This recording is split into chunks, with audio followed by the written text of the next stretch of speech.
back. And so what we're going to do is we're going to get started so none of you have to wait too long.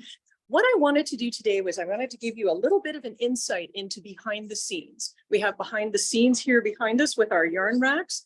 And I wanted to tell you about how the business got started and how we ended up creating some of our unique yarns. Because one of the things that's been most enjoyable and sets us apart as well is the creation of our own yarn bases. And that's not something everybody gets a chance to do. So we're pretty fortunate about it.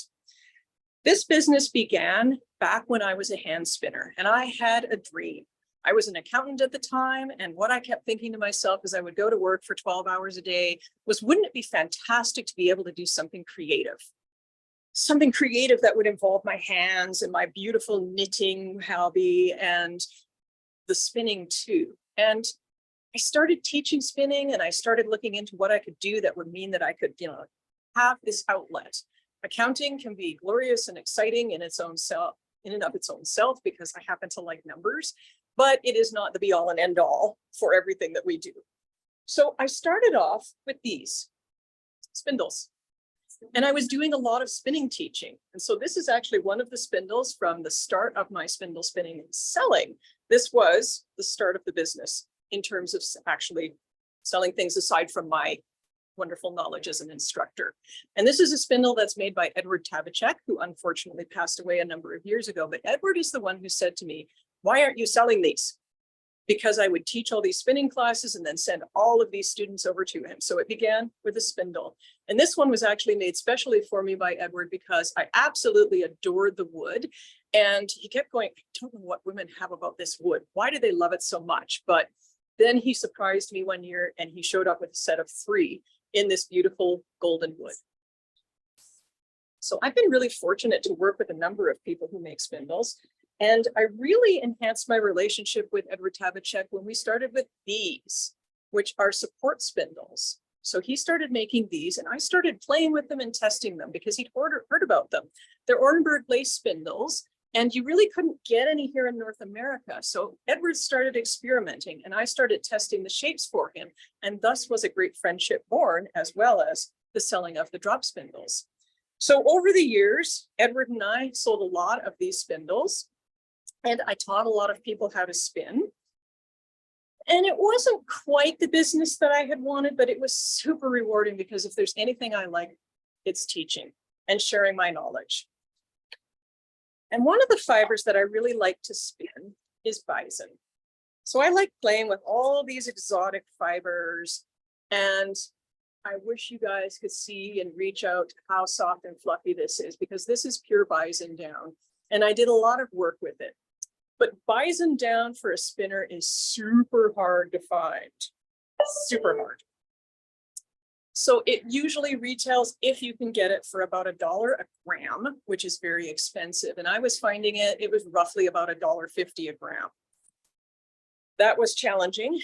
But one day I went to a fiber event and there was somebody there who knew the mill, the only one in Canada that was producing that fiber in that form that was ready for spinning. And she introduced me. Everything went black. And I ended up coming home with a big bag of it, and I had spent $1,600 on it. This was a lot of money, and normally we would like to discuss this with our spouses and, make sure that you're not draining the account dry for the mortgage and so on, but everything had gone black. What can I say? And I came home with this giant bag of fiber, and I walked in the door with it, and he's like, oh, what's that? Bison down. Well, he knew that bison down is very, very expensive. And he said, so how much did that cost you? And I said, $1,600, and I'm starting a business. That's literally how the actual really going to do this for sure side of the business began. And the funny part is, you see this? This is the bag that started it all, and I used about 2/3 of it, but I hoarded the rest of it. So this is literally the start of Ancient Arts as a business, selling fibers and spindles consciously, instead of just Edward going, do it, do it, do it, do it, and refusing to sell them himself. I registered the name back in 2008. So it would have been 2006 to 2008 because I hadn't quite named the business right away.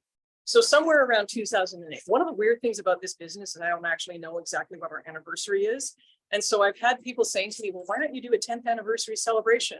And I'm like, well, because I don't know when we actually started. And they're like, how could you miss it? It was too much fun. So Flux started the business. And it was a lot of fun to create hand spun yarns with the fluff that I started selling. And we were doing all sorts of beautiful different blends, like this particular yarn, which is still left over from when I was selling it, which I see that one of the cats left a claw in. Gee, thanks, guys.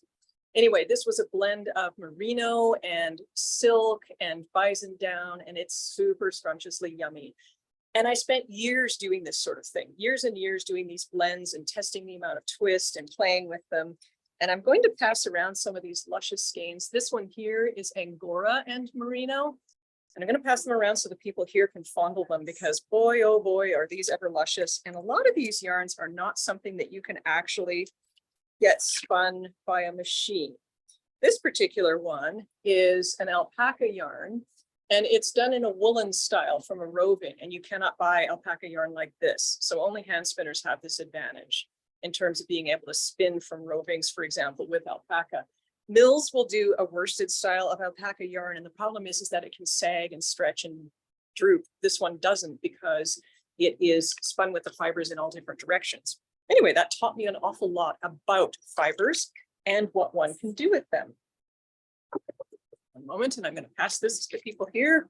I guess it would be nice if I held up a few more examples for you people online to see too. This was part of my experiments with camel down and tussa silk. And you can see there's sort of different shades here because there's a whole bunch of different percentages of the fiber blends in here. So I played with this and changed the percentages 10% at a go. It spun a bunch of different yarns because I wanted to learn more about how they interact. All of this came together later on when I created the yarns for Ancient Arts. So here are the soft and fluffies. I used to take these classes and I used to use them as teaching examples and show people how to make the yarns themselves. Whoops. Look at that, kicking the thing. Once I started selling those beautiful blends, that's when I got involved with more amazing artists. And I have to show you guys this spindle box. This is made by Jim Leslie, and it's absolutely exquisite. So I started selling spindles and various different items that were made by Jim Leslie. And Jim, holy smokes, did he ever go for the gorgeous things? So he did stuff like spindle bowls made out of ebony. And I had a lot of fun with Jim testing out the various tools, and again, continuing my career with fiber. So in the end, I've been spinning now for almost 30 years and playing with fiber ever since. And that did get put into the yarn dyeing side of the business. So as I was teaching people, I was dyeing tops for spinners, and people kept saying, well, I want that, I want that, I want that. I really would like that. Can you make me some of that? So I started dyeing for the spinners. And then I thought to myself, well, I'm a big knitter. I've been knitting since I was 4 years old. And wouldn't it be nice to have more hand-dyed yarn? So I started dyeing yarn too, and I tested it out at Olds Fiber Week. And the very first color that I brought out there was Enchanted Forest. And the second color that I brought out there was Three Valley Gap. And I took 26 skeins to Olds Fiber Week to see what would happen. And they all sold immediately. And I'm like, ooh, we might be onto something here. Because how fun was that? Lots and lots of knitters. We can share this passion for color. And thusly was the yarn dyeing side of the business started. So the yarn dyeing side of the business has evolved over the years. This is actually a little teeny skein of yarn that I hand dyed and then spun into lace weight. And I think I was making self-striping yarn before other people were. This was meant to be like a peacock. And one of my cats slept on it. So you can see all sorts of bits of fur in here. And then I finally got smart and put it in a bag. But that would have been part of the start of the company too. And it's been really fun for me today to go through these things and take a walk down memory lane. And for the people here so they can squish it, I just had some of my first hand spun that I was selling, because when you are a hand spinner, you end up with an awful lot of yarn. And I was really amused to see the very first label that I made, where I was actually doing them by hand and stamping a little spinning wheel on them. So this is a wool called Coopworth.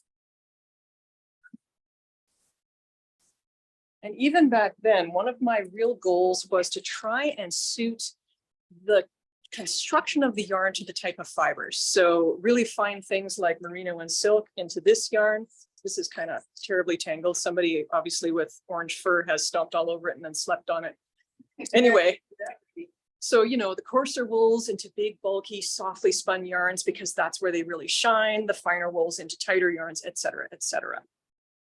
So as that process proceeded, I realized that I wasn't totally happy with some of the yarns that are available to hand dyers. And when I first started, the industry was completely different. It was secretive. So it was just like in the Middle Ages when there were wool guilds and they held their secrets. And if you wanted to be part of it, you had to apply for membership, and then never should the secrets pass your lips. And so you're trying to find yarn to hand dye and no one would tell you where they got it. Oh no, big secret, not telling you. Find out yourself. Well, how?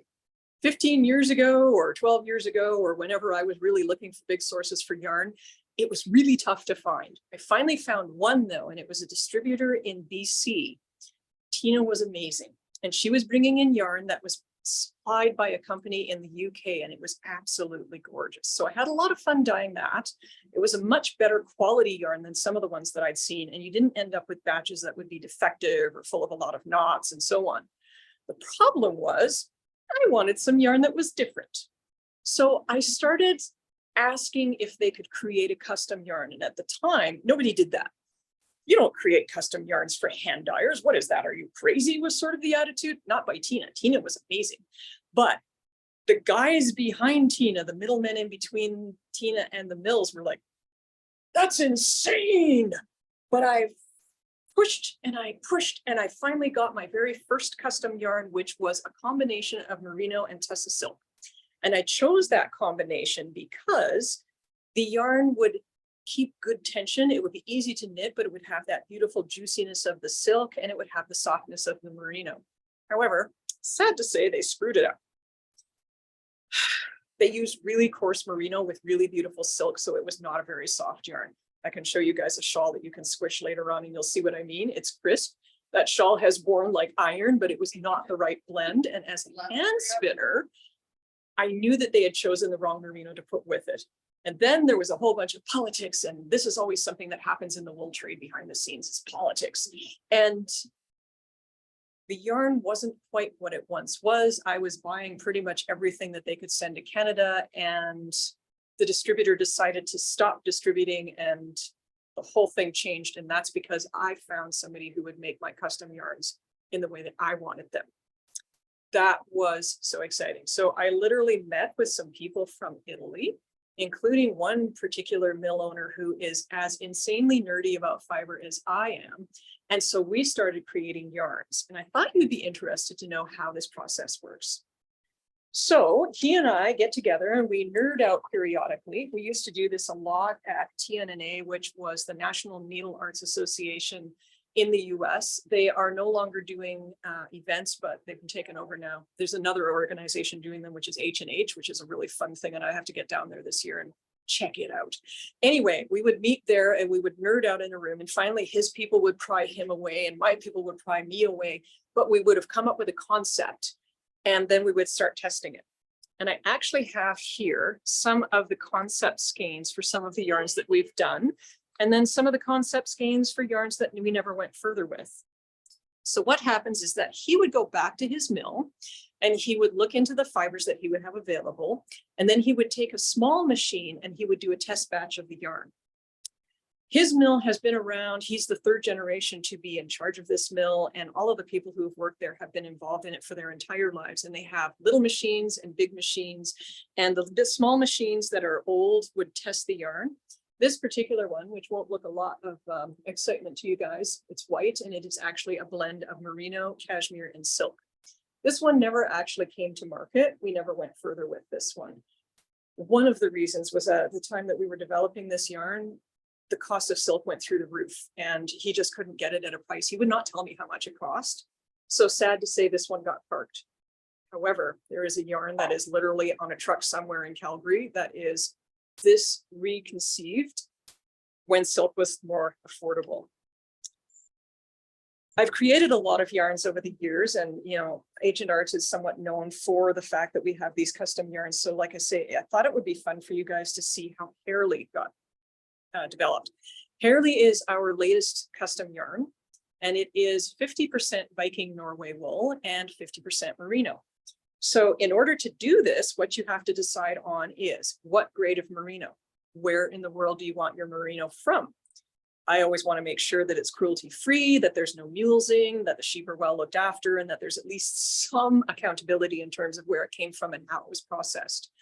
Lots and lots of wool in the world will end up going to a small number of places and be processed there. So for example, a lot of wool will be sent into China, processed into tops, and then shipped back around the world to be spun into yarn. I didn't want that because I'm always concerned about environmental standards and labor practices. And one of the things I love about the Italian mill is that they are very, very careful for their people.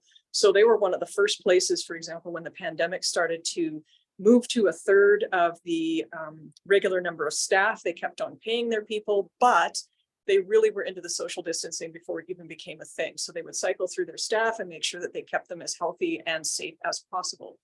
So anyway, you have to decide on where your fiber comes from, and then you have to decide on the percentage of fiber. When we worked on building the Lascaux yarn, that is a blend of Manx Lachlan sheep wool and Punta Arenas from Chile. We first started off, we did 60% Manx Lachlan and 40% of the lovely Chilean white wool. And I went to dye it, and it did not work at all. It was a disaster. And that's because at the time, none of us knew that Manx Lachlan wool doesn't take dye. It stays brown. So every skein of Manx Lachlan that we dye, you'll be able to look and you'll find the brown wool.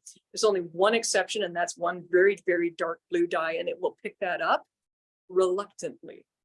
But everything else, it actually sheds some golden dye out of it instead of picking it up. So that was not going to work because I couldn't get any colors on it. It was the ugliest thing you've ever seen. Even though I tried dyeing blue on it, bleh, it just looked like it had been moldering in a box somewhere. So we went down to 50-50. That didn't work. Eventually, we got a sample of 25% Manx Lachlan and 75% white wool, and that worked. So that's how that base came to be in terms of the percentages. So this one, we started off with the Viking Norway wool, which is from Norwegian sheep. Now they do not have a breed name, which is really weird, and that's a funny story in and of itself. And of course, cruelty-free merino, which is coming from New Zealand. We chose the micron count. How fine is it of the merino wool? And we wanted it to complement the Viking Norway wool. Now in yarn design, if you put really fine wool with something coarse, all you feel is the coarse stuff. So you have to come up with something that's going to match. So this is not the finest of merinos, but it still softens the yarn and it gives it a lot of loft. Because Viking Norway wool is from a Norwegian sheep that's used to climbing mountains and going down by the ocean and living in challenging climates. And they have been bred over the millennia to have strong, crisp white wool. And this makes sense if you think about Scandinavian knitting and the fact that a lot of it is outerwear that you needed to be able to wear in the snow and the challenging climates, and it needs to hold up. So lovely wool, put it with some merino to soften it, and we went 50-50, and lo and behold, the very first sample, it worked. Loved it. The only thing is that we did it as a 2-ply yarn. So this is the very first sample of this yarn, and it wasn't quite the DK that I wanted. And I was thinking about it, and it's like, as a DK, a 2-ply is kind of annoying because it can be splitty and it's not going to be smooth. And as a DK, a 2-ply yarn is going to do less for you in terms of being multi-purpose. So you're going to have kind of pathetic cabling capabilities. It's not going to really show a lot of texture. Great for stranded color work, let me tell you, but it's sort of a one-trick pony. So the first one was a 2-ply, and we decided, no, we were going to change it. So you guys can pass this around. That's the first skein 2-ply. So what we did next was we came up with a 3-ply yarn. So this is actually still from the original batch of yarn, and I can tell because it has this fabulous tag on it with the most spidery handwriting ever, where he's told me what he's doing here. So he's told me in this chicken scratch that he has used 21.5 micron merino, which is actually pretty nice, but it's perfect for outerwear because it's a little bit stronger than the super fine stuff that everybody really wants. He's told me the percentage of fibers. He's given it a name, which is type 27M. Ooh. And then he's told me what the diameter of the yarn is. So what that translates to is this is a DK. So this yarn is completely different from the first skein. It's 3 plies, And it now has the ability to do cables and still color work because it's not tightly twisted, so it can cling to itself. And it can also do texture stitches. So it changed a lot. Pass this skein around too. Sometimes when you're producing a yarn and you spin it up, it doesn't actually work, even though it's got all the character that you might want.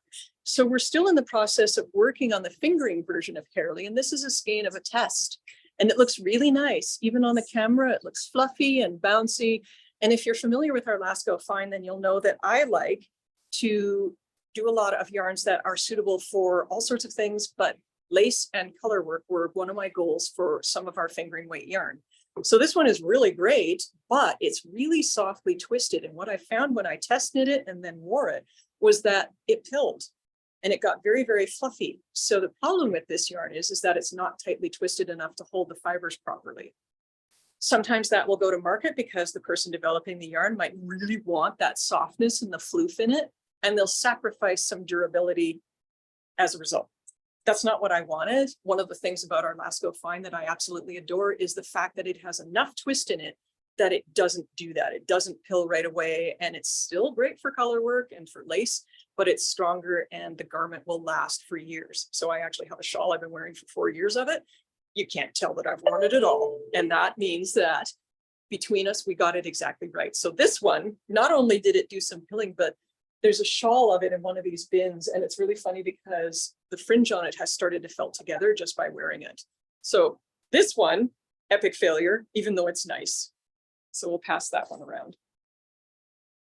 So super nice, not good. I think that probably on the camera, this isn't really going to show well for you, but the twist on this one is a little different. This is the Lasco Fine, and the twist is quite considerably tighter than this one. Let's try putting these side by side because we have a test die of it too. Not sure if it comes across, but this one the dark blue one has much less twist. And this skein, it's been rumbling around in a box, but you see how I can't shake it apart? It's gently felting in the box. So Norwegian wool loves to felt, and that's another reason why this one is an epic fail, is that felts. You just look at it and it felts. Now, if you wanted to make felted slippers or a felted bag, yeah, almost looks curly, exactly. The plies look more distinct in a tighter twisted yarn. So anyway, for felting, lovely. Put this into a sweater and you're going to be wearing something that's going to stick to itself, and it might even glue your arms down by your sides the way this feels. So this one has not been heavily handled, but very much not what it once was. So we haven't got the Hairly fingering weight yarn yet because we're going to have to send some more samples back and forth and try this out. Kind of a fun process, sometimes a bit slow because it might be 3 months before they have time to do the sample of the next one for me and send it out. And yeah, goes from there. However, the process is a lot of fun, and it does give us something that is quite unique for us, which is a custom yarn that's different from everybody else. All of that goes back to the start of ancient arts and this playing with fibers and all of these years of spinning.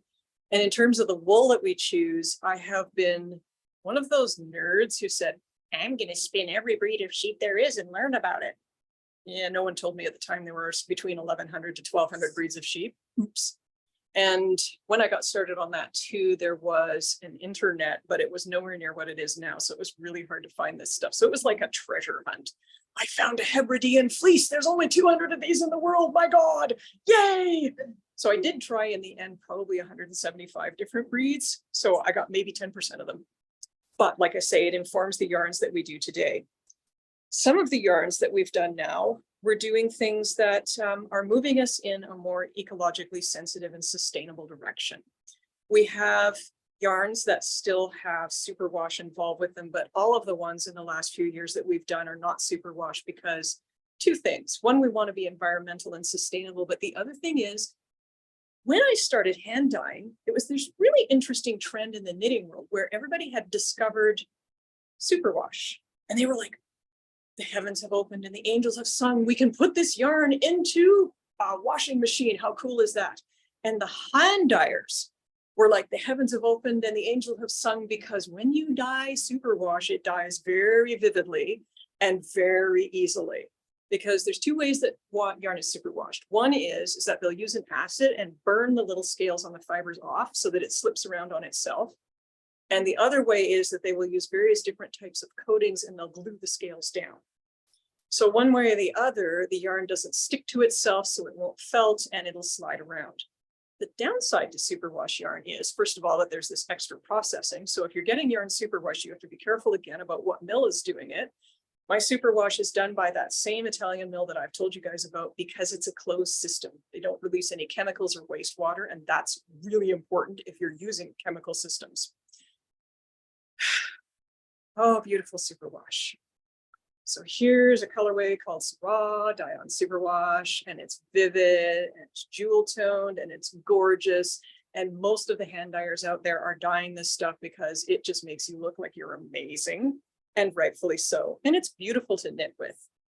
But the problem is with superwash, it doesn't stick to itself, which means boing. So if you're like me and you have no idea how tall you are and you think you're actually 7 feet tall and you knit a long sweater, the sweater, you'll put it on, it's supposed to be mid-thigh and it sags down to your knees because superwash is very elastic, especially merino superwash. And the other trend that started when I got into hand dyeing, that went about 2-3 years into it, it was suddenly merino this, merino that, merino everything. So merino became super popular, and because it's fluffy and it has that elasticity and memory, you put that with the superwash and you have an interesting yarn, which is great for a lot of things. But if you want to make a classic sweater that holds its shape and stays in that shape for years to come, superwash, not your friend all the time, because it does have that drape and that elasticity. So it's beautiful for projects where you want drape, wonderful for shawls, for example, that you want to flow around your shoulders. But if you want your shawl to stay put and not sag down behind you in the car, non-superwash is actually better. So that meant trying to find non-superwash. And it was such a trend in the knitting world and in the spinning world that it was very hard to find. So it was really bizarre to me because before I started creating my own yarns for a while, the middlemen, this is a medieval system that they use to this day. You have a mill. No one knows where the mill is or who the mill is. Sometimes they'll just abbreviate their name, which is really, really funny. And then you have people who go between. They're the reps. And so they're in between you and the mills. And these mills weren't producing any non-superwash yarns at all. I could not find a single one of them, with the exception of one Aran weight organic merino, which I really didn't like because it wasn't very nice to dye, and no one would buy it because the colors weren't the superwash brilliant. However, does the trend of holding a lace weight mohair, Dan's going to have to read that question out loud for us because it just vanished off of this device and I can't get it back. Really weird. Zoom changed a lot of its settings and updated itself, and now it's not behaving the way I'm used to. And normally I could stand in front of this device and get all the chat up. So anyway, Dan will get that question back for me and I will answer it in a few minutes. But anyway, you couldn't get a non-superwash yarn and people forgot about why it was important. And it's been really interesting as somebody involved in the yarn trade to watch non-superwash trend. It's coming back. And that's because we all knit these sweaters. We all love these sweaters. We worship these sweaters. We put a huge amount of effort into these sweaters. And if you're like me, you got rid of a lot of sweaters because my God, it doesn't look good when it sags down to your knees. And okay, I will admit that I've knit some superwash sweaters that actually, after 5 minutes of wearing, trailed behind me on the ground about 6 inches. Like I say, apparently I'm 7 feet tall. I also have a bad habit of thinking I want to knit a sweater that goes down to just below my hip, and it ends up by my ankles, and superwash really makes that worse. So one of the goals that I had was, how can we stabilize a yarn? And this is where the Nettle Soft yarn came in. So Nettle Soft is a yarn that has a plant fiber in it because a plant fiber has no elasticity. And this is where this whole trend in knitting too and worldwide to be more sustainable and eco-friendly also plays a part. So you could choose linen, but I wanted something that was more historical, goes along with the name Ancient Arts. And I wanted something that's super sustainable and easier for me to get that wasn't like the same thing that you see everywhere. So I do a lot of fiber research and I thought, hey, what about nettle? Nettle is a fiber that's been used for at least 2,000 years. The sails of the Oslo Viking ship in which 2 high status women were buried were made of nettle, not wool. We always think of Viking sails as being made of wool. These were made of nettle. So it's very strong. It's had a long history. And I'm like, well, let's see, do an online search here for some nettle yarns to kind of get an idea. There were none. Nettle had gone out of vogue 20 years before, and there were no nettle yarns. And I'm like, well, talk to my buddy at the mill. Can you get nettle fiber? And he's like, why, yes, I can. And then we nerded out for 6 hours and they had to pry us apart. So at that point in time, we developed this yarn, which has 35% nettle fiber and 65% wool. It's superwash. And Karen, I will answer your question in just a few minutes. Thank you for asking. It's superwash wool because I was still developing this at the time where nobody wanted non-superwash. Nobody would even think about it. And the nettle does mask the color in it.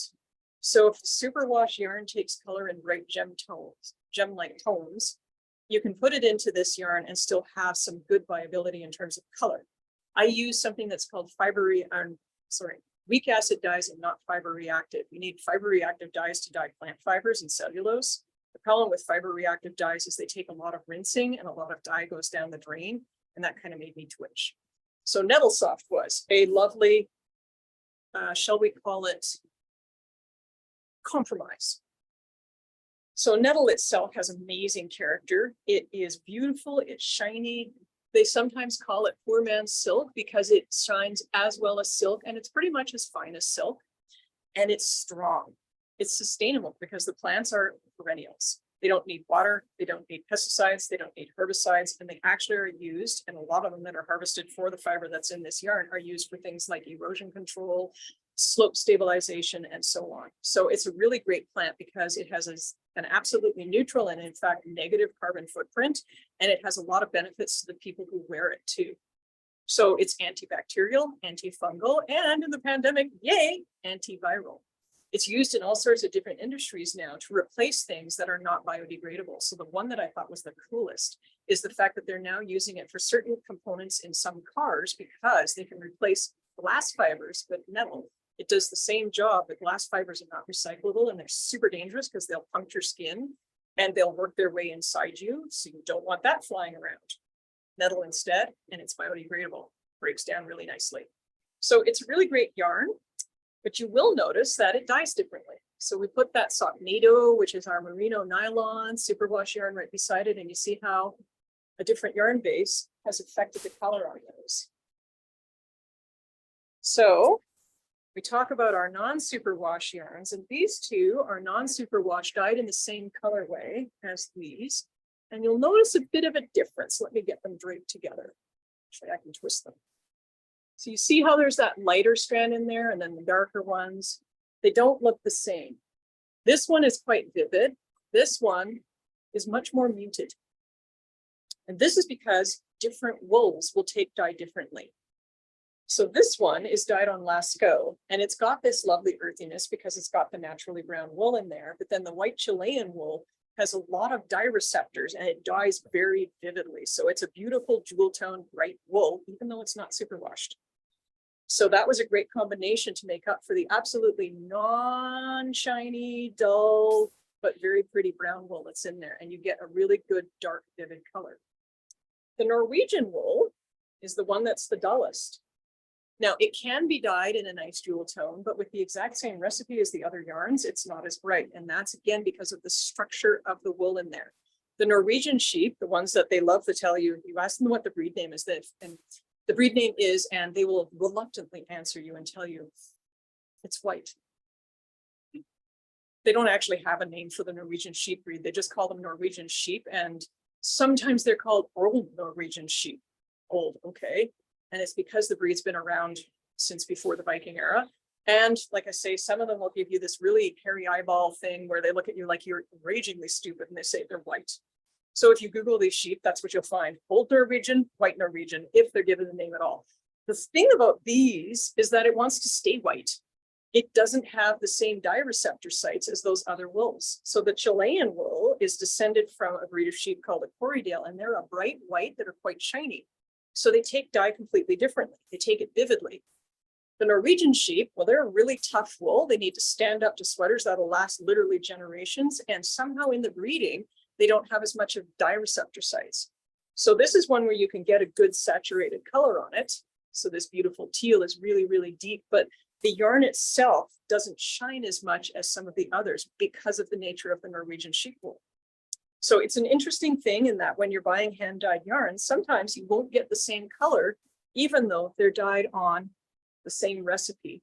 So these 4 are all dyed with the same recipe, same amounts of wool of dye, and yet they don't look anything the same. Let's pass these around so you guys can have a look at these.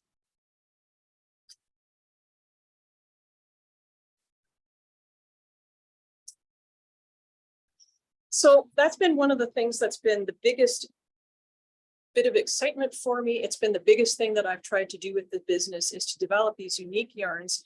Not are they only using these special sheep breeds, but they're also using this heritage sheep idea. So preserving the genetics of disparate types of sheep. This gives you a bigger genetic pool. It gives you a healthier overall set of animals, because if you have issues in one area, you can crossbreed with other sheep and create a sheep that's going to be hardy in that place.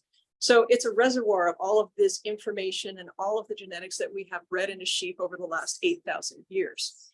They're also incredibly lovely. So we're all familiar with merino wool, but sometimes other sheep can be absolutely gorgeous. Their wool can be super fun. They might have a lot more bounce. They might have a lot more drape. And so by taking these different wools, we can create different yarns for different purposes. So that's something that's near and dear to my heart, is creating yarns that you can buy and knit and crochet and weave that are specifically meant for the purpose. So Scandinavian knitters, they do a lot of color work. They do a lot of stranding. Norwegian wool has been bred over the millennia to have exactly the right character for those types of sweaters, and to last and to wear like iron and to be fluffy and warm at the same time. So that's been part of the fun of this business, is to be able to create, as the knitter I've been for, oh dear Lord, 53 years going on 54 years, to create the yarns that I always wanted to find in the store and that I couldn't. So really, really exciting thing to be able to do with this business. And then of course to play with color, because all of the yarn that all of us here dye and work with is an artistic creation. We always have a story behind it.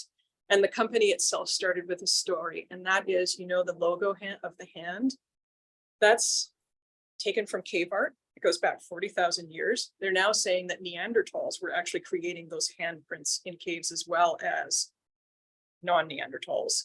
So that's the hand of the people who came before us, reaching out to us and talking to us in the present, but it's also the hand of the dyer, and it's the hands of the people who use the yarn.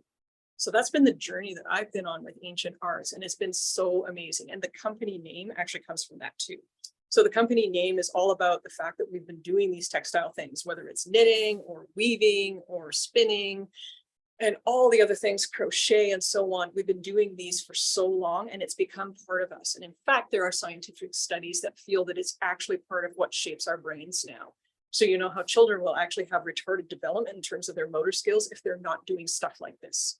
So we have evolved along with all of these fibers to need this and be part of us. And it also has a lot of mental health benefits too. So now I'm just going to zip over and make sure that Dan knows that he needs to read out to me the questions in the chat, and I'll answer it for everybody here. Sure. No, I'm ready. Okay. Yay! I've been just waiting for a natural spot to break in the conversation. Excellent. So Cheryl was asking about the trend of holding a lace weight mohair together with superwash merino to help prevent a garment from like a sweater from drooping at all. Yep. That is actually a brilliant trend, and it's being done for a number of reasons, but you're completely right in that it does help to stabilize that superwash. So the merino silk yarns, the core of it is the silk, and then the merino silk, mohair silk yarns, and the mohair is spun into it, but it's left sticking out. And they will have all sorts of different percentages of silk versus mohair. And the real difference on those is that they're either fluffier or less fluffy. So if you have a mohair silk yarn that has more silk in it, it will have more drape, less fuzz. So for somebody who doesn't like the mohair fuzz, find one that's got 60% silk. Somebody who really wants a good pile when they knit it, wants lots of mohair, then find one with 20%. Because silk has no elasticity and no memory, it will not stretch. It will not go boing like your superwash, and it will hold your sweater together better or your shawl and not let it distort so badly. So yeah, it's a real trend. And it also gives you a really nice, soft, fluffy finish on your garment too. So I think it's a really neat thing that they're doing nowadays. And I will admit to having knitted a few garments like that and gone, ooh, quite nice. So we do sell a yarn like that. And I went for the one that would give you a real good pile when you mix it with something like Socknado. So the next question. Next question was from Karen, and she was asking about Nettle Soft. She says that in her region, it takes a long time to dry a yarn of Nettle Soft, and she was asking if it can be put in the dryer. I would give it a try because it's not going to be the nettle that'll be annoyed about it. It's the wool. So that's actually a really great question because it leads us to the question of, can superwash go through both a machine and in a dryer? And actually they need two separate ratings. Most yarns, they only say it's machine washable. If you don't see anything that says anything about it, so if you've got a label that just says superwash, it's not normally rated for the dryer, and don't put it in there. This particular one, I have actually, weirdly enough, never tried it in the dryer. So it would be something that would be intriguing to do with a swatch and see how it stands up. If you put a non-superwash wool in a dryer, normally it will felt. And the only way to get around that is make a high twist yarn, and then they can't felt because they don't have enough ends sticking out.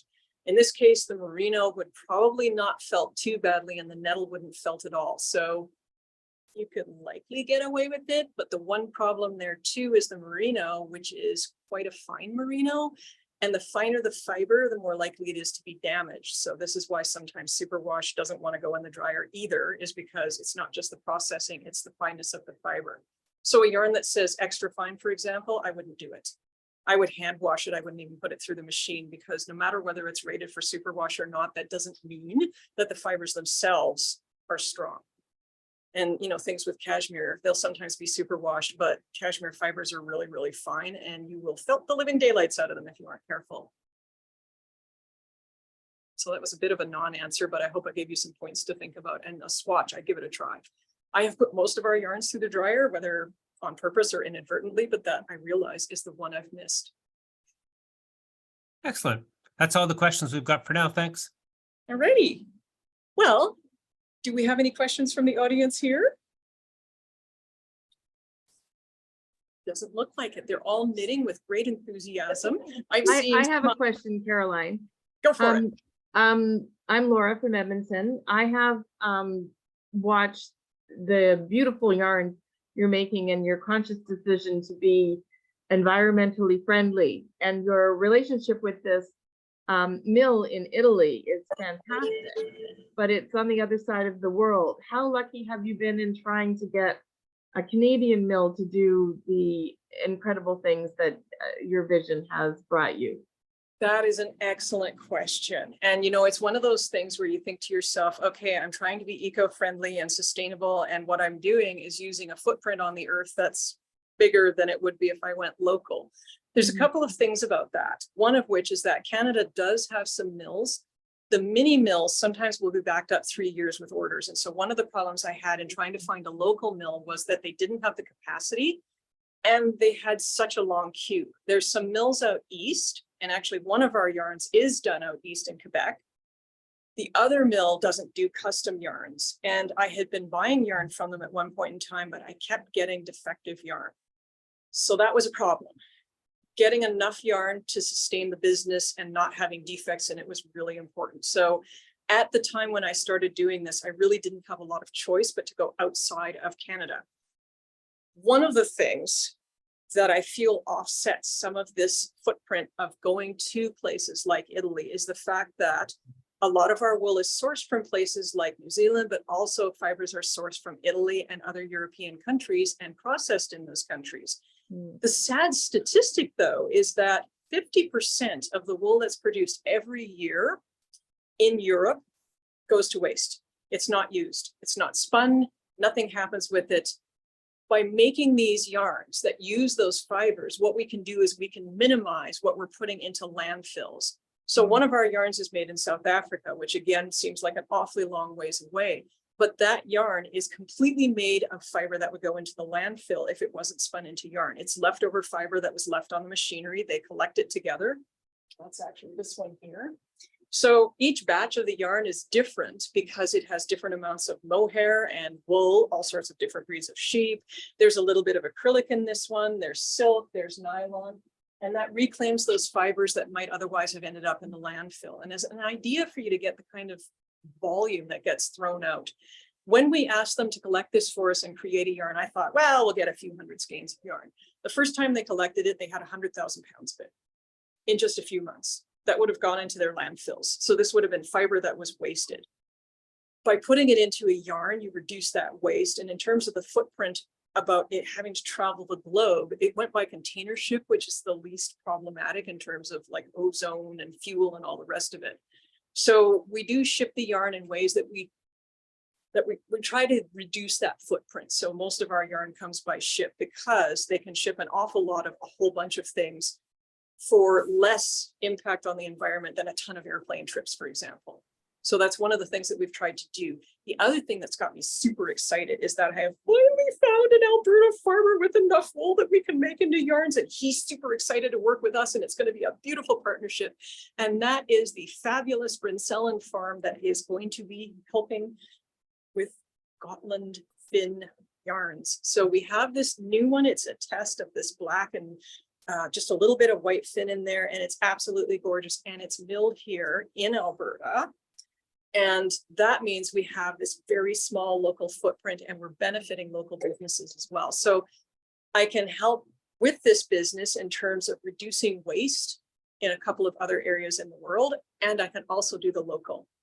In a perfect world, I would have sourced everything here, but unfortunately, Canada just doesn't have enough sheep. And the other thing is that this allows me to do that work with heritage breeds that might otherwise be lost. So excellent question. And there's been a lot of thought on my part put into that, because I really, really, really think it's important that we take care of this world, not damage this world for a hobby. It's amazing how many steps you've taken. I didn't know about that waste product yarn. That's fantastic what you're doing. Yeah, you know, it's been amazing. And then the yarn itself is gorgeous because, boy, they use really good materials there. I mean, here's another stat for you that's just crazy. 20 to 25% of the world's mohair is produced in the United States, and they don't have mills to process it. It all goes to this mill in South Africa, which specializes in mohair. So a lot of the mohair in the world comes from the animals, the mohair goats that are actually raised in South Africa, and a lot comes from the States, but they don't have a place to process it.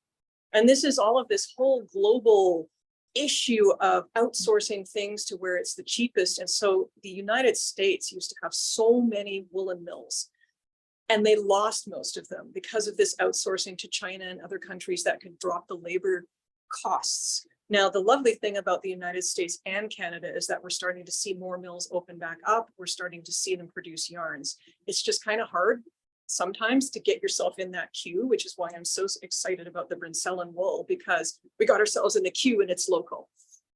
Which town in Alberta is this? Brinsellen is the name of the farm. Jacob doesn't tell me exactly where he is. It's something that doesn't really impinge on him. You can find them on Instagram, and you'll find, okay. Yeah, you'll find the Oh, name on our feed, and then you can go back there and hopefully they've got some information on Instagram. Jacob and I nerd out just like I do with the guy in Italy, and that's the problem, is I've not asked specifically where the farm is. The woolen mill itself that's producing the yarn is the one in Carstairs. Fabulous, thank you. You're welcome. So do we have any other questions? Oh, we do. Superwash. So I'm thrilled that there's a lot more non-superwash options, but I have a lot of superwash sweaters where I have not had the same stretching effect. And I have had some where after I lay it down to block, it goes huge and loosey-goosey. I throw it in the dryer, I stand there, and then it comes back miraculously to fit me. Yes. But my problem is that not all superwash are created equal, obviously.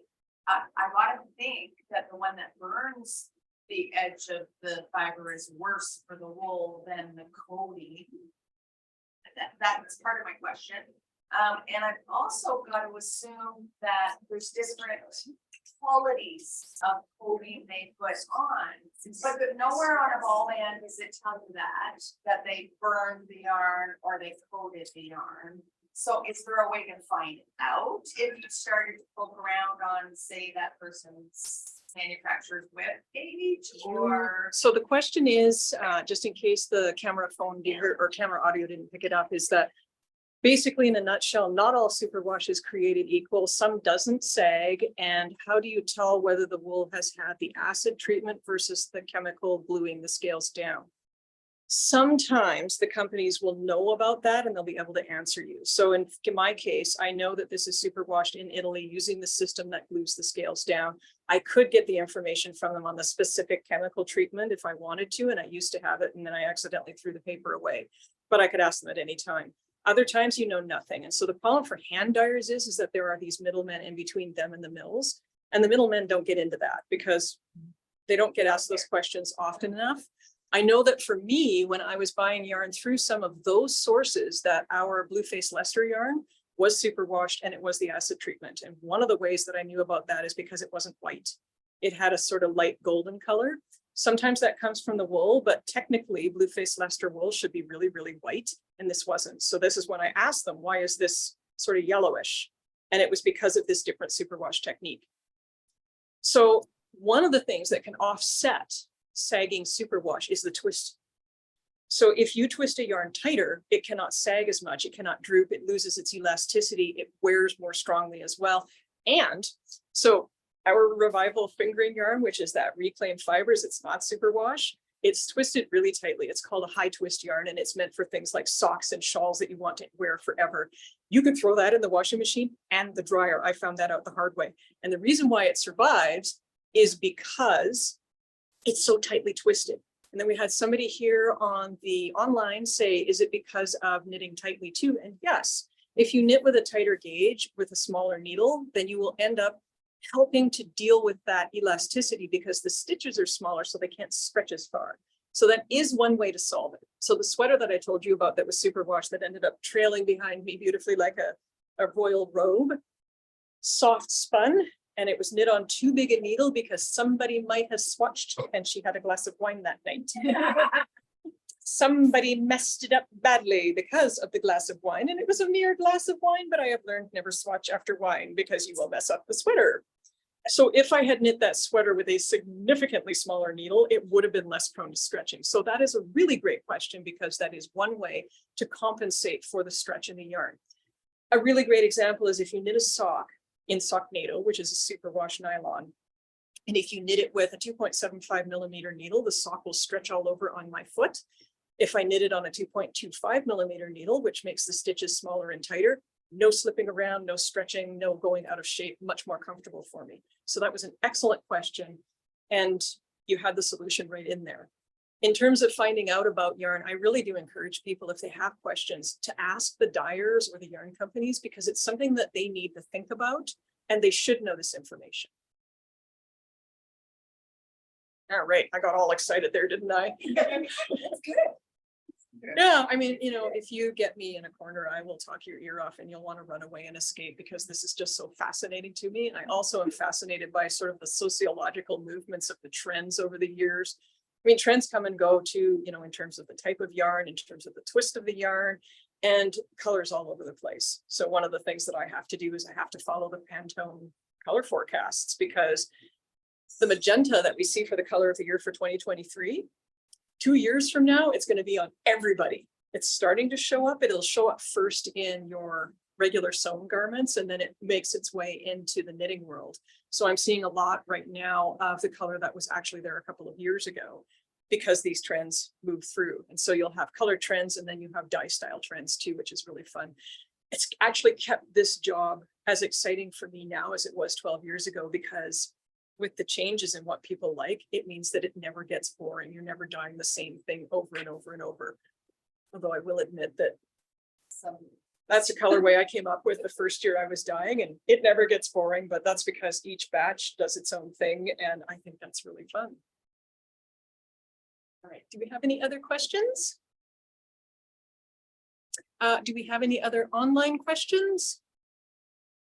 Oh, somebody's saying one of their favorite colors is Inuit art. Yes. Something that I will mention, if you're looking for Inuit art, is you won't find it on our website anymore. And it's because when I developed the colorway, it is a tribute to two Inuit artists, one of whom is still living and one of who is now passed away. And I did talk to the artists in advance and ask if they had an issue with me taking their art as an inspiration. But because one of the artists has passed away, I've decided that would be appropriate to retool it and name it something different. So it's now called Tundra, because I do not want to ever do anything to impinge on somebody else's traditional art forms. So it's now called Tundra. And it has some gold splashes in there as well. Yeah, it's a blue-gray background with a lot of colors. More painting inspired colorways. Yes, are we going to do more of those? You better believe it. I have been collecting a bunch of my favorite paintings that I have not so far done colorways from, because I really love Impressionist paintings and I really love drawing on them for inspiration. And I love the stories behind them, like the Morisot color that we have. We have two of those, and Morisot was really Klimt, absolutely. Morisot was an important artist because she was a female impressionist. And at the time, there were not a lot of opportunities for female artists. They were always sort of dissed and shoved in the corner. But all of the impressionists who were men agreed that Bertha Morisot was actually the master of color. They all agreed that she had a better command over colors and subtlety than they did. So that was something I think that's really important, which is why, you know, a tribute to Morisot is a pretty darn good thing in my books. Van Gogh Almond Blossoms. One of the things that you guys can do is, you know, send me a link to your favorite painting, because I will not be able to resist. And yeah, Van Gogh, I've got to do some more Van Gogh. I think I probably have about 20 of his stored away.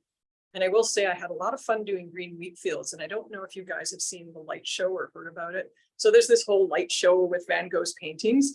I couldn't believe it when I walked in there, because when we went to the museum, or the museum that it's kept in, I don't know if it's moved or not. Anyway, green wheat fields was there, and they're like, no one ever pays attention to green wheat fields. It's not considered an important painting. And I'm like, it's stunning. And there it was all through this light show, green wheat fields. And I'm like, yes, somebody figured it out. Anyway, very, very interesting painting, very interesting painter. And the guy was a philosopher in some ways, and you don't know about it until you start digging into him. And a lot of what he said is really, really meaningful and still applicable today. All right. Anything else that we can chat about, or shall we let you all get on to other things this evening? All right, looks like we're good. So thank you everyone here in person, and thank you everyone online. I really, really appreciate your taking the time to join me and let me tell you about how this company came to be. And I am highly amused that I found my bag of bison and could show you the actual bag that started it all. People sometimes think that that's a joke, and I'm like, nope. Had to come up with an excuse, spur of the moment. Thank you, everyone. Thank you. All righty. Thanks. All right, Dan, I think that we will end this delightful